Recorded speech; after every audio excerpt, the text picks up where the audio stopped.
Praise the Lord. ஒரே ஒரு வசனத்தை கூட காண்பித்து கொடுக்கிறேன். புலம்பல் 5வது அதிகாரம் 1வது வசனம். கர்த்தாவே எங்களுக்கு நேரிட்டதை நினைத்தருளும், எங்கள் நிந்தையை நோக்கி பாரும் சொல்லி இந்த வசனத்தில் போடப்பட்டிருங்க.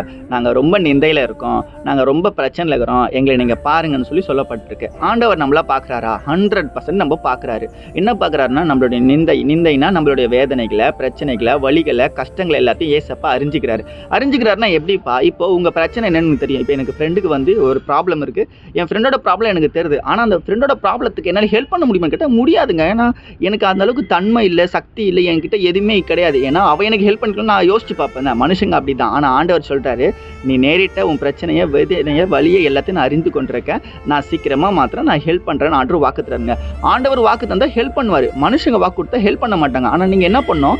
ஏசப்பா நோக்கி பார்க்குற பிள்ளையா இருக்கணும். இந்த வசனத்தில் போடப்பட்டிருக்கல நோக்கி பார்க்குறது அப்படின்னு. அப்போ நோக்கி எங்கே பார்க்குறீங்க? மனுஷங்களை பார்க்குறீங்களா, ஆண்டவரை பார்க்குறீங்களா? இன்னைக்கு நீங்கள் ஆண்டவரை பார்க்குற பிள்ளைகளாக மாறும்போது கண்டிப்பாக உங்கள் பிரச்சனைகள் மாறும். இன்னைக்கு என்னென்ன பிரச்சனை? கடனில் மாட்டிக்கொண்டிருக்கலாம், பிள்ளைகள் நிறைய சரியில்லை, கணவன் சரியில்லை, மனைவி சரியில்லை அப்படின்னு சொல்லி நீங்கள் புலம்பிக் கொண்டிருக்கலாம், உங்கள் குடும்பத்தில் ரட்சிப்பு இல்லாமல் இருக்கலாம், சமாதானம் இல்லாமல் இருக்கலாம், பிசாசின் போராட்டங்கள் இருக்கலாம், எனிதிங்ஸ் எக்ஸெட்ரா எது இருந்தாலும் ஓகே தான். ஆனால் அது எல்லாமே மாறக்கூடியவைகள் தான். உங்கள் வாழ்க்கையில் அற்புதங்கள் நடக்கக்கூடியவைகள் தான். விசுவாசித்தால் தேவனுடைய மகிமை காண்பாய் பார்க்க போறீங்க. இது விசுவாசிக்கிற ஆமென் போட்டு உங்கள் நண்பர்களுக்கு மறக்காம ஷேர் பண்ணிட்டு முடிஞ்சா ஃபாலோ பண்ணிட்டு கர்த்தர் நல்லவருங்க. உங்கள் பிரச்சனைகளை நிச்சயமாக மாற்றுவார். God bless you. ஆமென்.